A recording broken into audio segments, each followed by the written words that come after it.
Oh, hello everybody, it's Megalithic here, otherwise known as Puglo Escobar, and in today's video we are over here at the Maze Bank offices, as doubtlessly you can see, ladies and gentlemen, because we intend to purchase ourselves a vehicle. Okay then, now let's go on inside, ladies and gentlemen. And before we begin, I must warn you, don't speak to my secretary. She's been accused of the crime of high treason against Her Majesty the Queen. Don't talk to me, you wretched traitor. I've got no interest in it. Right, okay, well, yes, let it be that as it may, ladies and gentlemen. We are here, as I say, at the Maze Bank offices to have a look at the vehicle, or a vehicle, and the vehicle we're going to have a look at is the Squaddie. Okay, so the Squaddie can be found under the Warstock Cash and Carry website, and there we go. Okay, ladies and gentlemen, retailing for a price of $1,130,000, as you can see, and it's a sort of military-style vehicle that can be found on the Cape Perico heist. Okay, well, we're going to go ahead and purchase it, ladies and gentlemen. We're going to send it on over to the Hillcrest residence, as we always do. And as we exit the offices, ladies and gentlemen, what do you know? Sorry, we found a raccoon in one of the Squaddie himself. You know, he's rammed my bloody Tornado, whatever the hell it may be called. Okay, well, Mr. Raccoon's decided he's going to drive us on up to Hillcrest, ladies and gentlemen, in his own Squaddie there. Why not? I'm not going to refuse that kind offer, am I? What's the corner there, Mr. Raccoon? Bloody hell, old boy. Right, okay, and here we go. He's bringing us down, and he's absolutely reckless. Let's be perfectly frank about things, ladies and gentlemen. But we're here all the same, you know. So we're going to head on inside the garage here, and we're going to establish if the vehicle has been delivered. Okay, well, there we go, ladies and gentlemen. This is the Squaddie, and first impressions, what do we think of it? It's absolutely hideous, isn't it, ladies and gentlemen? It sort of looks like someone's parked a brick wall on top of another brick wall and then painted it the color boring, doesn't it? Let's be perfectly frank about these things. Not exactly inspiring, ladies and gentlemen. But we're going to take it on out. We're going to give it, take it on out into the street and take it down to the Maze Bank offices and see how she handles before this vehicle has been upgraded. Okay, well, there we go. We're going to take it on outside, as I say. Rightio, anytime now, bloody hell. How about that, Mr. Raccoon's still waiting for us? Hello, old boy. Good show, old chap, and all that sort of thing. Okay, well, here we are, you know. We're gonna set off, aren't we? Yes, we are. At some point we're going to set off. For my good God, I've edited this video with a hatchet, haven't I? Okay, so here we go, ladies and gentlemen. Two Squaddies out on the street, don't you know? The Mammoth Squaddie, you know. I can now verify now I've got into the sodding vehicle, wasn't certain before. Whoops a daisies, Mr. Raccoon, sodding hell. Right, okay. So the Mammoth Squaddie, ladies and gentlemen, what do we think? Handling, ladies and gentlemen, absolutely shocking, you know. Absolutely terrible, you know. It's sort of heavy and wallowy, you know, what one would expect from a vehicle of this size. Top end speed, ladies and gentlemen. How much air do we get off these hills down here? And yes, let's be honest, not a good deal, not a great amount of air there, ladies and gentlemen. Trying to get around that corner in good form and failing miserably. Okay, and we're going to bring it down onto the straight now, ladies and gentlemen. Check out the stability, and as you can see, yes, it's not too bad actually. I suppose we didn't lose it there, you know, but we haven't really got a lot of speed to be playing with there, to be sort of causing any real consternation.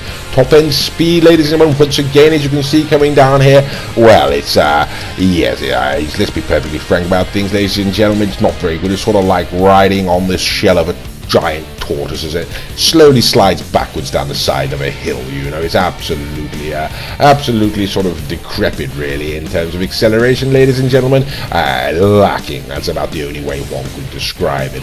Okay, or sort of speed as well as acceleration, I suppose I was referring to there. Okay, we're waiting for Mr. Raccoon, and he took a spill at the start there, ladies and gentlemen. If you know the Raccoon, he's going to be rather salty about that, isn't he? Yes, and yes, exactly the sort of behavior we'd expect from him. Yes, so you're going to ram me into a wall. Jolly good, Mr. Raccoon. Very sporting of you. Okay, well, there we go. We're going to take it on into the Maze Bank offices anyway, ladies and gentlemen, and we're going to go and have a look at the different modifications and upgrades that can be affected to this vehicle, should you then choose to go ahead and purchase it, you know. But of course, we will be going through this section of the video, ladies and gentlemen, at double speed, just in order to hurry things along somewhat, you know. No one likes to spend too long sat in these custom auto shops watching other people people modify their vehicles, but as I say, this is simply to give you an indication, ladies and gentlemen, of the different modifications that can be affected to this vehicle. And as you can see, there are really rather a lot of them, you know, quite a lot. And as the video goes on, you're going to see just how many there are, you know. So one thing that you can say for your $1.3 million, or $1.13, I should say, $million, you're not purchasing yourself acceleration, you're not purchasing yourself top speed, you're not in any way purchasing yourself a vehicle that is pleasant to handle or to drive through the streets, ladies and gentlemen. But certainly what you are buying yourself for $1.13 million, ladies and gentlemen, is a whole lot of modifications that you're really going to have probably no interest in whatsoever. But God bless Rockstar for putting them on anyway. You know, at least we're getting something for our money, I suppose. Okay, well, as you can see, ladies and gentlemen, we've got exhaust, all sorts of different sort of things that can be attached to this vehicle. You know, you've got sort of side panels and sort of different things that can go on the front there. As you can see, ladies and gentlemen, that was rather good timing, wasn't it? And we got the exhaust over at the back there and whatnot coming at the side. We got sort of roof things and whatnot. We got all sorts of different things really that can be affected to this vehicle, ladies and gentlemen. But who would care when you're never going to drive the sodding vehicle because it is so sodding underwhelming? But there we go. You know, what can one say? Some people do like these sort of vehicles, you know, for role playing or just for the aesthetic styling. I mean, after all, it is a military vehicle, and there are scant few of those on the game, really. So anyone who's got a particular inclination towards sort of well, the military, ladies and gentlemen, may well find this appealing. I myself certainly do not, but there we go. Okay, well, we're coming on to the colours, ladies and gentlemen. There is a two-tone colour, as you can see there, and also as we're coming on to the colours, ladies and gentlemen, it does also mean that we're coming towards the end of this particular section of the video, and thank God for that. There is only one more aspect that needs to be sort of examined right now, ladies and gentlemen, and that is the liveries. You can see the doors, the second colour affects the doors, and the liveries, ladies and gentlemen, there are a number of liveries. Okay, there we go. I don't know why I hang around on that one for so long. Maybe I was distracted by a lovely, refreshing cup of tea. Okay, ladies and gentlemen, well, there we go. So have a look at the liveries there. You get the idea. There's all sorts that can be affected to the vehicle. Okay, so now we're going to take it back out onto the street, and as we do, we find out, how about that Mr. Raccoon waiting for us there? Hello, old boy, and there's some police behind us. Again, that could cause rather a problem, don't you know, when we throw out our grenades. Oh, well, cop on the street and down you go, son. Ha ha ha. Oh, jeez, old boy. Okay, acceleration, ladies and gentlemen. No. Handling, no. Top end speed, no. And stability, no. Okay, so this vehicle, ladies and gentlemen, is just absolutely underwhelming, underperforming all across the board. You know, like I say, it has no acceleration. Its top end speed is severely lacking, ladies and gentlemen. Its handling is not too good. You know, whoops! I mean, look at that, trying to get around that corner there, and it just had the turning. It was just the turning arc, ladies and gentlemen, was just incredibly wide. You know, so its handling is really quite shocking too. You know. Okay, we've got Mr. Raccoon coming up behind us there. We're going to try to finish off this lap. So okay, have a look at this top end speed, and as you can see, ladies and gentlemen, I mean, it really is crawling down here at sort of walking pace. You know, absolutely shocking, really. But what could one expect, I suppose, from this form of vehicle? Not a great deal, and that's certainly what you're going to get, you know. Okay, well, never mind, ladies and gentlemen. We're going to bring it back on round to the Mayor's Bank offices, the side entrance here, and there we go. Okay, I've got to wait for Mr. Raccoon to catch up. Where the sodding hell is he? You know, he's around here somewhere. Right, okay, right, he's coming around the corner, is he? I've got no idea. Yes, there he finally arrives. Hello, Mr. Raccoon, how are you doing? Okay, well, we decided no point taking up to the top speed test track, ladies and gentlemen, for God's sake, so we're going to test out its off-road capabilities. Okay, Mr. Raccoon gets a flying start, and I'm going to hit a bench. We both get stuck, don't you know? Okay, shocking. So, on grass, ladies and gentlemen, on sort of hillside and whatnot, what do we see? Absolutely no problem whatsoever. It's going to fly across there as if it was just anywhere else, you know, going on the road. No problem whatsoever. When it comes to slide inclines like rocks, ladies and gentlemen, no, forget it. It's simply not going to do it. But there are, yeah, that was rather a bumpy one. We're going to try up here, ladies and gentlemen. How about that? Not too bad. Okay, so we've got up there. Now we're going at a lower speed, a smaller slope, but it's sort of rocky and whatnot. And yes, ladies and gentlemen. So if it's a slight incline, ladies and gentlemen, we'll be able to get up there. But if it's any slightly rockier, you're not going to get anywhere whatsoever.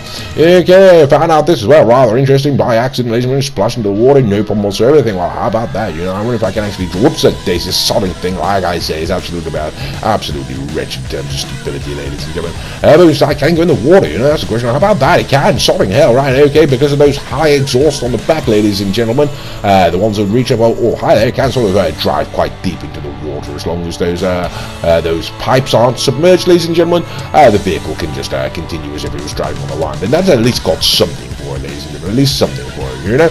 Okay, it's rather fun, I must say, driving up this river, but it gets quite deep and we can still keep going, and that really is rather jolly good, ladies and gentlemen. But like I say, stability, absolutely shocking. It hit a stone, ladies and gentlemen, and it's going to go over.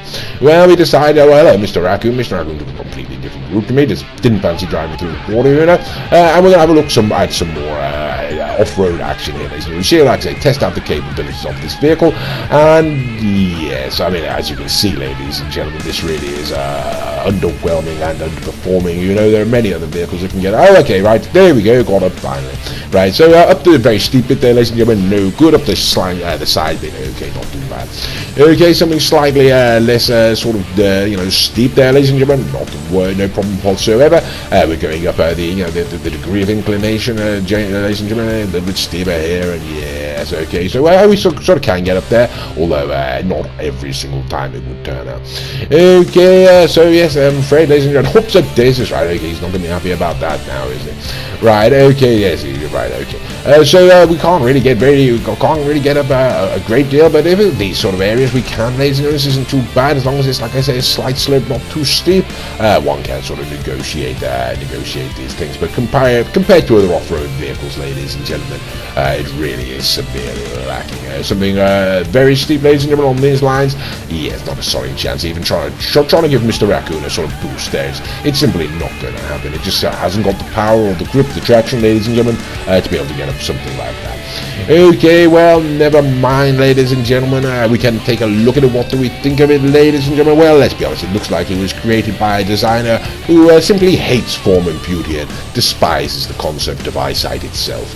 Okay, well, never mind, ladies and gentlemen. We're going to take it on up to the top speed. No, we're not. We're going to bring it on to sandy shores, ladies and gentlemen. The first vehicle we're going to bring out is the Sand King, you know. We're going to see how the Sand King stacks up against this Mammoth Squaddie. Of course, the Sand King can be pulled off the street anywhere. This vehicle, it should be pointed out, ladies and gentlemen, has been fully upgraded, so it's about as good as the Sand King's ever going to be, ladies and gentlemen. But even so, and even with my shocking handling, ladies and gentlemen, my shocking cornering there, yes, it's simply not going to beat the Mammoth Squaddie around the track. And we did try this test a number of times, ladies and gentlemen. It's not just my shocking handling with regards to the Sand King there, ladies and gentlemen. Yes, the Squaddie will take it every single time. Okay, so next, ladies and gentlemen, we bring it on to the Annis Helion, don't you know, as Mr. Raccoon driving the Annis Helion. I perhaps should point out he is driving all of the other vehicles too. His name is the Bromby. He has a channel of his own, and it's called the Bromby. If you type that into YouTube, you should be able to find it. Why don't you go do that? He's got some rather good videos on there. He's also decided to stick a flare on top of his vehicle, ladies and gentlemen, a sort of taunting, goading, mocking act there, ladies and gentlemen. The whole idea, ladies and gentlemen, so I could see him as he was disappearing off down the track. And in fact, he is quite right, ladies and gentlemen. So the Annis Helion, ladies and gentlemen, it's going to absolutely destroy the Mammoth Squaddie there. Okay, and unfortunately, I'm not particularly into these 4x4 vehicles, these Army-style vehicles, so I don't have a great deal. It also perhaps should be pointed out, ladies and gentlemen, that technically the Mammoth Squaddie does not qualify as an off-road vehicle. You know, despite all of the tests, it does actually qualify as an SUV. Okay, so the next vehicle we're bringing out, ladies and gentlemen, is going to be this is the Insurgent Pickup, of course, now, isn't it? Yes. A very heavily armoured vehicle, ladies and gentlemen, a sort of military-style vehicle, and we're going to go ahead and put it up against the Mammoth Squaddie, which is not armoured in any sort of way, really. And yes, we're going to have a look at that vehicle. So the heavily armoured sort of personnel carrier, ladies and gentlemen, is going to absolutely beat the pants off the unarmoured personnel carrier, and that makes no sense whatsoever. Okay, but we all do love the Insurgents, so we're not going to complain, of course. Right, so yes, the Mammoth Squaddie, ladies and gentlemen, not a solid chance it's going to take down the anything. Let's be perfectly honest about it. It's as slow as you can imagine, and so yes, we're going to bring it on. We're going to wrap things up, ladies and gentlemen. We're going to put Mr. Raccoon there into Big Daddy Z. This is the Pegassi Zentorno, you know, a very fine supercar for the money, a very cheap supercar, and certainly getting your money's worth with that particular vehicle, don't you know? And as you can see, ladies and gentlemen, it's disappearing into a tiny dot as it's going around the corner. We haven't even got to the top yet, ladies and gentlemen, and it's going back down the straight. Okay, there we go. Once again, the handling, the turning circle of the Mammoth there, ladies and gentlemen, absolutely abhorrent, you know.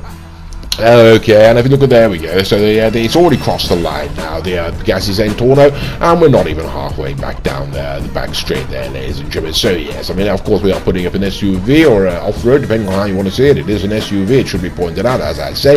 It's a supercar, and there is only one question left, and that question is the Grotti Italia RSX. This is the final masquerade, ladies and gentlemen. It used to be the GTO, and as the RSX, what we uphold on this channel to be the finest car on GTA Online, don't you know? And it's faster than Pegassi Zentorno, so it's going to absolutely demolish the Mammoth Squaddie, don't you know?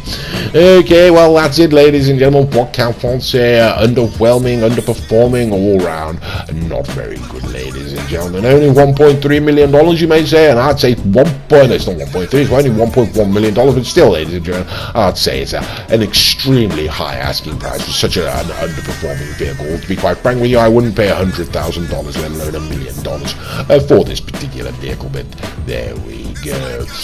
Okay, so of course the RSX destroys it, and for this video there is actually one extra question, and that question is, how much do you get when you sell it? Because I don't want to keep this sodding thing. And anyway, $850,000, not too bad. So what can one say, ladies and gentlemen? Speed, absolutely negligible. Handling, absolutely atrocious. I mean, acceleration, ladies and gentlemen, it's got the acceleration of a legless donkey, you know. It's sort of got the stability of a drunk dog on roller skates, and it's got the off-road capabilities of a comatose seal. So should one buy it? No, ladies and gentlemen. What's sorry hell? What's gone on? A bloody raccoon set me on fire, hasn't he? Bloody hell, right? Okay. Ha ha ha! Didn't take me down, old boy. Oh well, hard cheese. I'm just going to go for my gun now, and you're going to pay the price. Oh, sorry hell! Right, bloody raccoon. Okay, don't buy the Squaddie. Not worth it. Do hope you enjoyed the video, though, and as always, ladies and gentlemen, thank you very much for watching.